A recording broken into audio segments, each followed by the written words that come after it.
जरी तुम्ही माझा व्लॉग दुपारी बघत असाल ना तरीसुद्धा अगदी भल्या पहाटेच तुमचं माझ्या व्लॉगमध्ये माझ्या या आजच्या दिवसभराच्या रुटीनमध्ये अगदी मनापासून स्वागत आहे. तर चला स्वयंपाक करत करत मी तुम्हाला ना काही मजेशीर गोष्टी सांगते ज्या आहेत आपल्या आरोग्याशी रिलेटेड, आपल्या व्यायामाशी रिलेटेड. सध्याचा माझा व्यायाम फॉर्म आहे डान्स, तुम्हाला माहिती आहे. आणि आहोंचा तर काय नेहमीचाच सुरू असतो. अर्ली मॉर्निंग उठायचं, रनिंग करायचं, रनिंग करून घरी आल्यानंतर पुन्हा वेगळा वर्कआउट करायचा. त्यांच्या इतका एक्सरसाइज मला तरी होत नाही बुवा. व्यायामाबद्दल बोलूच आपण, पण बघा 5:45 होत आहेत, अजून झालेले नाही आहेत. आणि हे रोप बघा माझं, हे रात्री ना पानं असं मिठून घेतं, झोपतं आणि दिवसात जसजसं दिवस उजडेल ना तसं मग हे खुलायला चालू होतं. कोणासाठी बनवत आहे? मुलांना चालतं ना? नक्की? मी तसं नाही बनवत. मी पहिल्यांदा पावडर घेते आतमध्ये आणि वरून पाणी ऍड करते. एवढं घाम आलाय. मी देते बनवून, जा मग तुम्ही.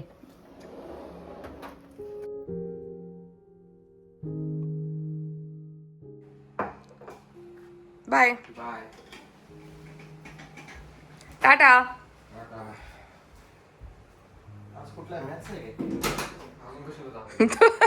तो फक्त मॅथ्सला जातो. Bye bye. तुम्हाला माहिती आहे, एक असा देश आहे जिथे सूर्योदय झाला की सायरन वाजतो आणि मग घराघरातून माणसं पटापट बाहेर पडतात, रस्त्यावर येऊन चक्क व्यायाम करतात. भारी आहे ना सगळं. आणि असं नाही आहे आपल्यासारखं, काय ताई येत आहे का टेकडीवर, काय गं मग येतेस का मॉर्निंग वॉकला, काय गं मग येतेस का योगाला, असा तिकडे बिलकुल प्रकार नसतो. ही त्यांची राष्ट्रीय सवय आहे की त्यांच्यावर केलेली त्या देशानं सक्ती आहे, हे मला माहिती नाही आहे. आणि मला असं वाटतंय की बहुधा तो देश जपानच असावा. आपल्या भारतामध्ये सकाळच्या व्यायामाची जर काही अशी सक्ती झाली तर काय होईल? बरेचसे लोक, मी सांगते ना, सकाळी व्यायाम करतील आणि दुपारी कोर्टात जाऊन स्टे घेऊन येतील किंवा केस करतील, पण व्यायाम करणार नाहीत, हो की नाही? तर हे असं आहे. बरं, मी ना काही हे असे कॉटनचे कपडे जे आपल्या चपातीच्या डब्यामध्ये ठेवायचे असतात ना, कितीतरी दिवसांपासून मी अक्षरशः विचार करत होते की हे घ्यायचे आहेत मला, आणि इतकी छोटीशी गोष्ट पण मी सतत विसरून जात होते. बाकी मी माझ्याशी रिलेटेड सगळ्या गोष्टी अगदी आठवणीनं ऑर्डर करते, पण हे राहून जात होतं. तर हे फायनली मी मागवलेलं आहे आणि खूप स्वस्तात मस्त मिळालेत. लिटरली 4 कपडे आलेले आहेत. म्हणजे मी 2 माझ्यासाठी ठेवून घेईन आणि 2 मी गावी देईन. आणि बाकी तुम्ही झिपलॉकच्या ज्या काही बॅग्स बघितल्या ना, त्या मी फ्रीजरसाठी ऑर्डर केल्या आहेत. तुम्ही पाहिलं ना, जेव्हा मी फ्रीज ऑर्गनायझेशन म्हणजे फ्रीज क्लिनिंगचा व्हिडिओ शेअर केला होता, त्यामध्ये मी कडधान्य जशीच्या तशी ठेवून दिलेत फ्रीजरला. तर आता व्यवस्थित झिपलॉकच्या बॅगमध्ये हे मी ठेवेन.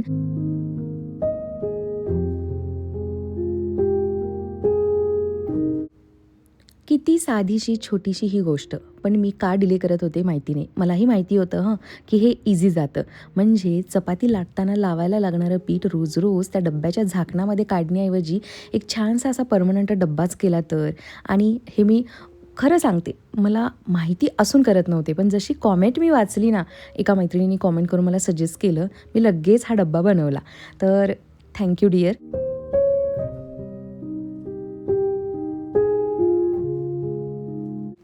या व्लॉगमधून मला हेच सांगायचं आहे की तुम्हाला आवडेल तो व्यायाम करा, पण करा. कारण व्यायाम हा खूप गरजेचा आहे. आपल्याला जर का आपलं आयुष्य मस्त मजेत जगायचं असेल ना, तर शरीरसुद्धा अगदी असं सोसं असून चालत नाही हो, ते चांगलंच असायला हवं. आयुष्यातले जर का सगळे आनंद घ्यायचे असतील तर आपलं शरीर हे मस्त हवं, आणि त्याच्याचसाठी एक्सरसाइज इज अ मस्ट. पुन्हा व्यायामातही आनंद असतोच की हो. आता बघा ना, मला डान्सची सवय झाली आहे.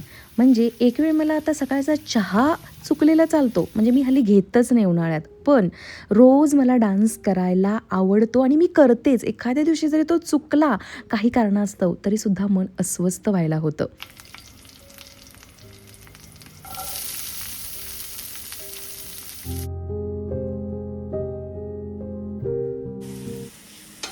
खेतीवाडीतला आपल्या गोटीचे आणला, किती छान वाढलाय ना. पाणी घालतोय ना मी पाणी घालतो. आता हे बोलायची काय गरज होती का सकाळी सकाळी? मी पाणी घालतोय. त्यांना माहिती आहे दादा खूप काम करतो.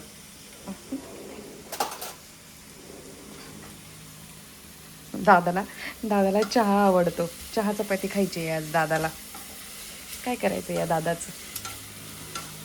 दादा प्रोटीन पिलात? आलाच पिणार असं ठीक आहे. दोन्ही पण मी का तुला दादा बोलतीये?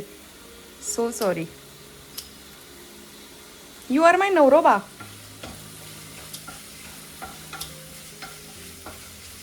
दादा भाई नवरोजी.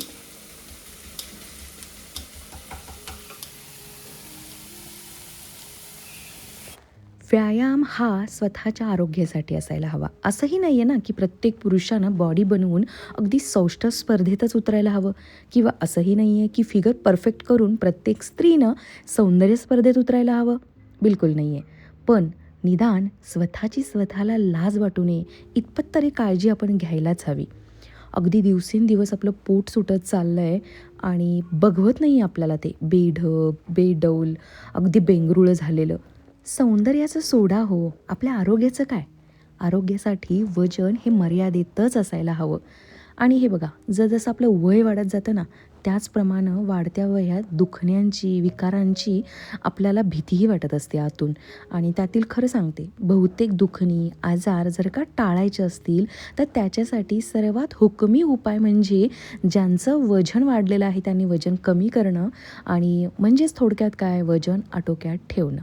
म्हणूनच हेल्थ इन्शुरन्सला एक वेळ पर्याय असू शकतो, पण व्यायामाला रोजच्या पर्याय नाही.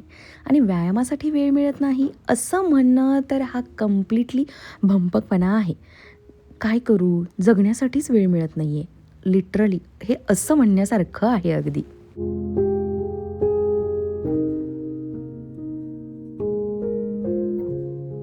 माझे इंडोअर प्लांट्स खरंच खूप म्हणजे खूप चांगल्या कंडिशनमध्ये आहेत.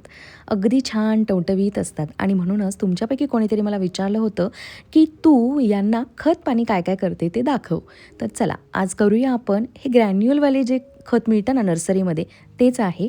आणि हे एक कीटकनाशक आहे. हे सुद्धा नर्सरीमध्येच मिळतं, तिथूनच आणलेलं आहे. म्हणजे माझ्या सोसायटीच्या जवळ एक नर्सरी आहे, विनायक नर्सरी म्हणून. आता आय थिंक त्यांनी जागा त्यांची चेंज केली आहे. पण त्या ज्या लेडी आहेत ना, त्यांनी स्वतः पण एक बनवून मला ना वॉटरमध्ये 50 रुपयाचं लिक्विड दिलं होतं. ते याच्यापेक्षा जालीम होतं. आता हे ॲक्च्युली 150 रुपये 200 रुपये समथिंग काहीचं असतं, पण आपण निगोशिएट करून 100 रुपयाला ते देतात नर्सरीवाले. तर तेच आहे, हे मी मारत असते अधूनमधून. म्हणजे जे काही व्हाईट कीड वगैरे लागते ना तर ती नाही लागत.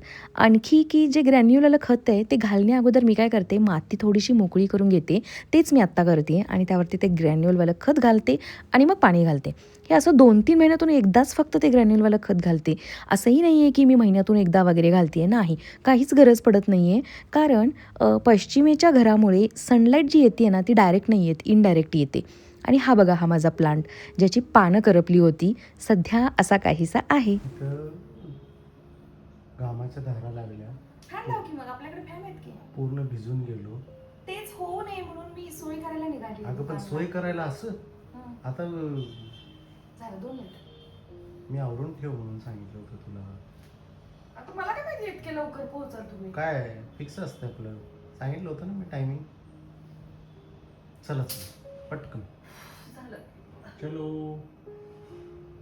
गणपती बाप्पा मोरया. चलो बाप्पा. कुठे चाललं? चलती चुकती गर्मी का मौसम आया. शेवटी घेतलास डिसिजन फायनली. मला घाई करत गाडीची किल्ली वरती घेऊन गेलेत आणि मी त्यांचं शूट करताना पळून गेलेत की असं दाखवायला नकोच तू की दादा इतकी घाई केला पण किल्ली विसरला.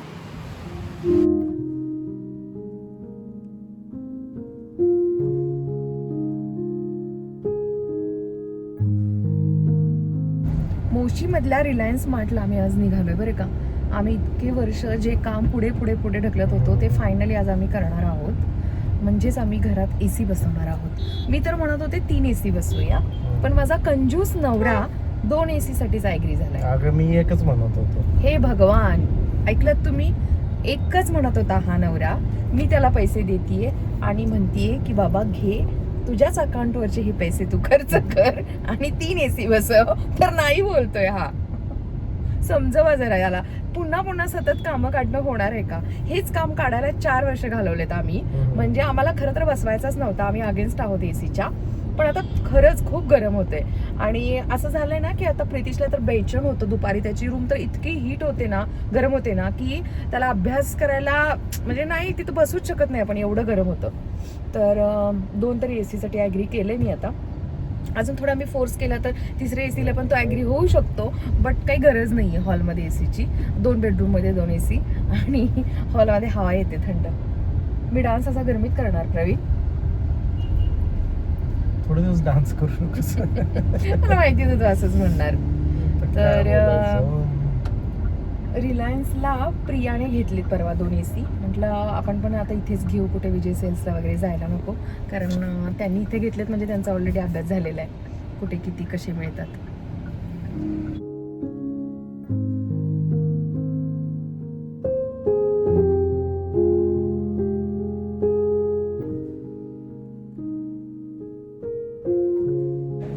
इकडे बघा दादा, देते ना चांगली ऑफर करून. 100%. मोशीच्या रिलायन्समध्ये आहोत आम्ही. आम्ही कोणते घेतोय AC? LG LG 1 टनाचे 2 AC 5 star वाले. आणि इथे आलात ना तर या दादांना भेटा, छान ऑफर करून देत आहेत. आणि मला काय ऑफर देत आहेत हे मी तुम्हाला सांगतेच हां कारमध्ये बसल्यावर. तर आता चालू आहे त्यांचं कॅल्क्युलेशन आणि ते म्हणत आहेत की 3 स्टार आणि 5 स्टारमध्ये काही जास्त प्राईस डिफरन्स नाही आहे, 1000-2000चाच. पण बिलामध्ये, लाईट बिलामध्ये डिफरन्स येऊ शकतो, येतोच. 8 तास कंटिन्यू राहिल्यानंतर 700 रुपयाचा डिफरन्स. तर आपण लाईट बिल वाचवूया. आणि इन्स्टॉलेशन कधी आजच देणार आहात ना? 2 दिवस डिलिव्हरी, 2 दिवस. नाही नाही नाही नाही. हा ब्लो ड्रायर एक बघितला, हॅवेल्स या कंपनीचा होता आय थिंक हा. पण नंतर मी मनात विचार केला की मेक मी बोल्ड किंवा इतर कंपन्यांचे, अगारोचे वगैरे बरेचसे क्रिएटर ॲड करत आहेत. तर मलाही फ्युचरमध्ये मिळूनच जाईल ना, तर कशाला उगाच मी पैसे खर्च करू. आणि मग मी ठेवून दिला. तसं तर अगारोचा मला एक आला होता की पुन्हा मला विचारत होती की हा पाठवू का म्हणून, पण मी तिला नको म्हणून सांगितलं, कारण मला ऑलरेडी त्यांनी एक दिलेला आहे आणि कशाला ना. पण हा असा मेक मी बोल्डचा वगैरे घ्यायला काही हरकत नाही, हो की नाही? आणि कंपनी चांगली आहे ना? मॉर्फी रिचर्स. वाव, हे बघा, भाज्या कटिंगसाठी वेगवेगळं. ओके. सब्जी बोली आहे. आणि बऱ्याच वस्तू आहेत त्याच्यासोबत.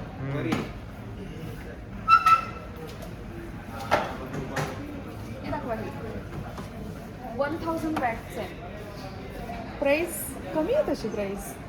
10,000 कमी आहे. 11,000 ऑफर असेल ना.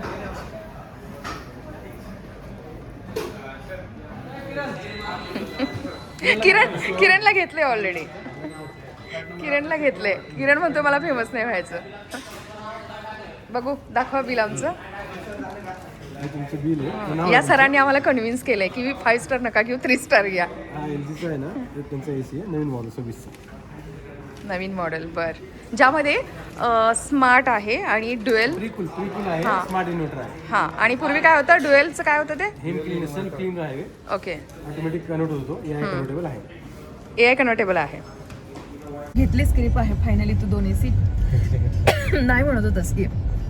तर आम्ही ना 5 स्टारवरून 3 स्टारवर आलो. म्हणजे आम्ही 5 स्टार करत होतो आणि त्यांनी आम्हाला कन्व्हिन्स केलं की नाही, 3 स्टार घरासाठी योग्य आहे. आणि सध्याचं हे नवीन मॉडेल आहे, स्मार्ट आहे, एनर्जी सेव्ह करतं, तर कशाला उगाच एक्स्ट्राचे पैसे घालवत आहे. आणि जवळपास 5 ते 6 हजाराचा फरक होता ना 3 स्टार आणि 5 स्टारमध्ये. तर आम्ही 2 एसी घेतले त्यांच्याकडून, 1 टनाचे 3 स्टारवाले. तर आम्हाला 70,000मध्ये 2 मिळालेत. तशी योग्य डील आहे ना का? कशी डील वाटते तुम्हाला सांगा मला. आणि लेट झालो आम्ही डिसिजन घ्यायला, त्यामुळं डिमांड खूप असल्यामुळं आणि उन्हाळा कडक असल्यामुळं इन्स्टॉलेशन, डिलिव्हरी थोडंसं सगळं लेट होणार आहे. होप सो की उद्या डिलिव्हर होईल आणि परवा इन्स्टॉल होईल.